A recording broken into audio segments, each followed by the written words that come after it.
Hello dear students. आज हमें संक्षेप में section 45 of the PML act prevention of money laundering act 2002 यानी धन शोधन की कार्रवाई को रोकने संबंधी जो अधिनियम है 2002 का, उस पर चर्चा करूंगा और उसके सेक्शन 45 पर। ये करंट अफेयर से संबंधित है। आप पूछेंगे कैसे, तो कल इसी सेक्शन के तहत की कविता जो भारत राष्ट्र निर्माण समिति जो तेलंगाना में उनके पिता के चंद्रशेखर राव जब चीफ मिनिस्टर थे तो चीफ मिनिस्टर रहते हुए बनाया था, उसकी नेत्री हैं। और उनके ऊपर आरोप है कि साउथ लॉबी को एकजुट करने और केजरीवाल की सरकार से जो लीकर पॉलिसी थी, शराब नीति थी, उसमें भारी भरकम कमीशन लेने और दिलवाने की जिम्मेदारी उन्हीं की थी। इस वजह से वो पकड़ी गई थी।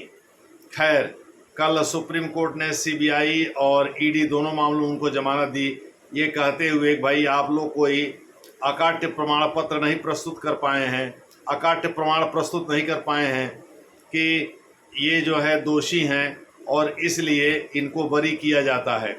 तो सेक्शन 45 का हम संक्षेप में जिक्र करेंगे और संक्षेप में पीएमएलए एक्ट 2002 का भी जिक्र करेंगे। आपको हम बताते चलें, 1999 में जब जसवंत सिन्हा जो बिहार से आते हैं, वो वाजपेयी सरकार के समय में केंद्रीय वित्त मंत्री थे, तो उन्होंने अब केंद्रीय वित्त मंत्री रहते हुए फेरा को फेमा में तब्दील किया था, यानी फॉरेन एक्सचेंज रेगुलेशन एक्ट 1973 को, जिसमें जेल की सज़ा भी होती थी, उसको foreign exchange management act, management में रेगुलेशन की जगह मैनेजमेंट कर दिया था, 1999 में तब्दील कर दिया था। इसमें केवल अर्थदंड, पिक्यूनरी पेनल्टी के नाम से जाना जाता है, केवल अर्थदंड लगाने की व्यवस्था की गई, यानी पहले की तरह से जेल जाने की ज़रूरत अब नहीं थी। ये पीसी ज्वेलर्स का एक केस बहुत बड़ा फेमस हुआ था, जिसमें कोई सम अग्रवाल थे, डिप्टी कमिश्नर इनकम टैक्स, वो ईडी में उस समय काम कर रहे थे। उस समय तो एक चिट पर भी अगर फर्जी चिट पर भी अगर इस बात का प्रमाण मिल जाता था कि भाई इस बात का लिखा हुआ, माने झूठा प्रमाण होता था वो, कि भाई आपने विदेशों से कोई लेन देन किया है या बाहर कोई मनी पार किया है, जमा किया है, तो ऐसी दिशा में आपके खिलाफ धोखाधड़ी का केस बन जाता था और आपको जेल जाना पड़ता था। लेकिन इस व्यवस्था को बदल दिया था यशवंत सिन्हा ने 1999 में।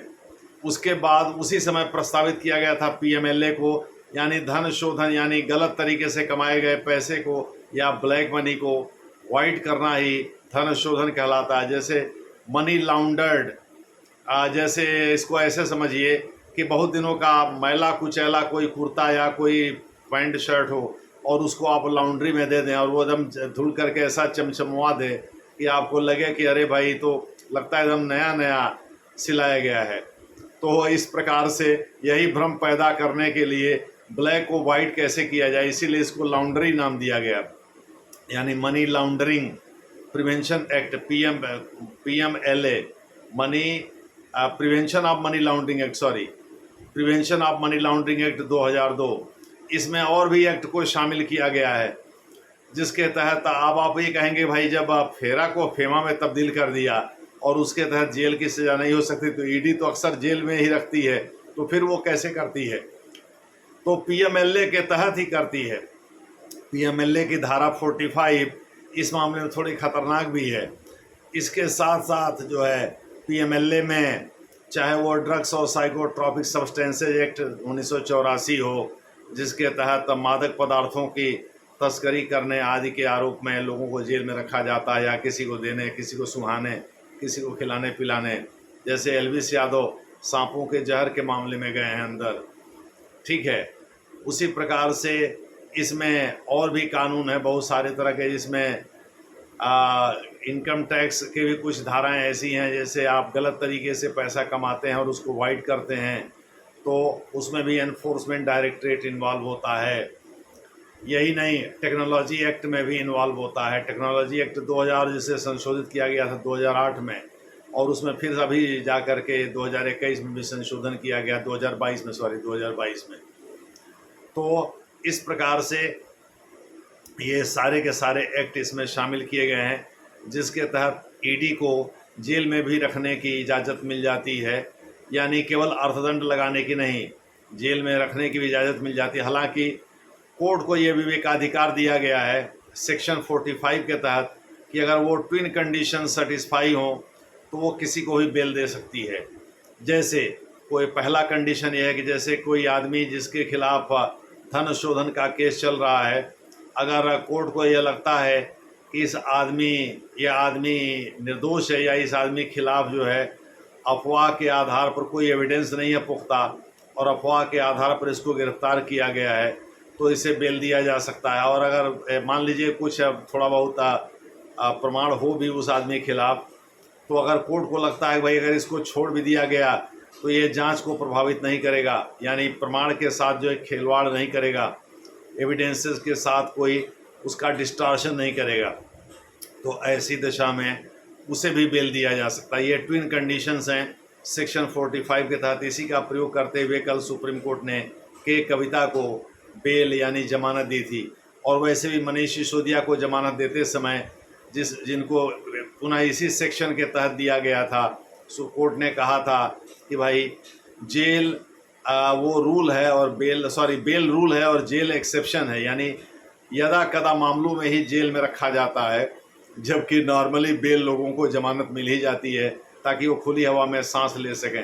दूसरे शब्दों में कोर्ट जो है लिबरल रुख अख्तियार करता है इन सब चीज़ों को परिभाषित करने के लिए, और इसीलिए वो लोगों को जेल में रखने के बजाय बेल दे करके बाहर कर देता है। सुप्रीम कोर्ट ने कल यही काम किया। तो इस प्रकार से सेक्शन 45 के बारे में जैसा मैंने बताया ट्विन कंडीशन सेटिस्फाई होना चाहिए। भाई इस आदमी के खिलाफ जो प्रमाण प्रस्तुत किए गए हैं अभी तक ईडी के द्वारा या सीबीआई के द्वारा या जो भी जांच एजेंसी है उसके द्वारा जो पीएमएलए एक्ट का प्रयोग करती है, ईडी ही करती है जनरली। हालांकि कल सीबीआई के खिलाफ भी ये स्ट्रिक्चर था। दूसरे शब्दों में के कविता को रेगुलर नियमित जमानत दे दी गई और वो ईडी और सीबीआई दोनों की गिरफ्तारी के विरुद्ध दे दी गई और वो छूट गई। उन्होंने अपने पति बेटे से मुलाकात की, अपने भाई से मुलाकात की और वो इमोशनल हो गई थी थोड़ी देर के लिए, फिर वो अपना चली गई अपने आवास पर। तो खैर जो भी है, मोटे तौर पर आप ये कह सकते हैं कि सेक्शन 45 में पहला जो डिस्क्रिशन है वो ये है कोर्ट का, भाई अमुक आदमी के खिलाफ जो प्रमाण प्रस्तुत किए गए हैं वो लचर हैं, कमज़ोर हैं। और दूसरा, अगर इसको छोड़ भी दिया जाता है तो ये उपलब्ध प्रमाणों के साथ छेड़छाड़ नहीं करेगा। अब ऐसी स्थिति नहीं बनाएगा कि भाई ऐसा है कि ये आदमी जो है शातिर है, ख़तरनाक है, जो प्रमाणों को के साथ छेड़छाड़ करके उनको डिस्टॉर्ट कर सकता है, जिससे कोर्ट में बाद में जांच एजेंसियों को प्रमाण देने में दिक्कत आएगी। अगर ये दो चीज़ें सेटिस्फाई होती हैं तो वो अमुक सज्जन को किसी भी व्यक्ति को जमानत दे सकता है, जैसा कि कल के कविता के मामले में किया। तो prevention of money laundering act 2002 के बारे में आपको बताया, उसके सेक्शन उसकी धारा 45 के बारे में बताया। ये भी बताया कि prevention of money laundering act अकेला नहीं है जिसके तहत जेल की सज़ा होती है, इसमें शेड्यूल्ड ऑफेंसेस को ज़्यादा तरजीह दिया गया है और ख़ास करके इसमें जो दो वर्ग हैं ए और बी के, उसमें ए में ज़्यादा सीरियस ऑफेंसेस को रखा गया है, बी में थोड़े से हल्के ऑफेंसेस को रखा गया है। इनके बारे में कभी हम लोग बाद में चर्चा करेंगे। 3 तरह से धन शोधन होता है, पहला प्लेसमेंट होता है, दूसरा लेयरिंग होता है, तीसरा इंटीग्रेशन होता है। इसके बारे में भी हम चर्चा बाद में करेंगे। यानी जैसे मान लीजिए आप कोई गलत पैसा कमाए हैं, जैसे किसी का ज़मीन कब्जा करके उसको बेच दिए हैं या उस पर फ्लैट बनवा के बेच दिए हैं और इस तरह से गलत पैसा कमा लिए हैं और उसको इतनी बार उसको ट्रांजैक्शन में लाए हैं कि वो वाइट दिखे, तो अब बैंक भी नहीं पकड़ पाएगा, सीबीआई भी नहीं पकड़ पाएगी, इनकम टैक्स भी नहीं पकड़ पाएगा, ईडी भी नहीं पकड़ पाएगी। आप ऐसा सोचते हैं। उसी सोर्स की तलाश करना ये ईडी का काम है या सीबीआई का काम है। ऑर्गेनाइज्ड क्राइम कोई भी हो, संगठित अपराध कोई भी हो, सबकी जांच कर सकती है सीबीआई, या सीबीआई उन चीज़ों की जांच कर सकती है जिसमें सुप्रीम कोर्ट, हाई कोर्ट या राज्य सरकार या केंद्र सरकार उसको आदेश दें। चूँकि राज्य सरकारों के परमिशन की ज़रूरत पड़ती है, विरोधी दल की सरकारें प्रायः सीबीआई जांच को आदेश देती नहीं हैं। अगर हाई कोर्ट आदेश दे दिया तो उनके ये सब शर्तें ख़त्म हो जाती हैं, यानी फेडरेशन का जो झमेला है वो ख़त्म हो जाता है, जैसा कि सुप्रीम कोर्ट भी मानता है।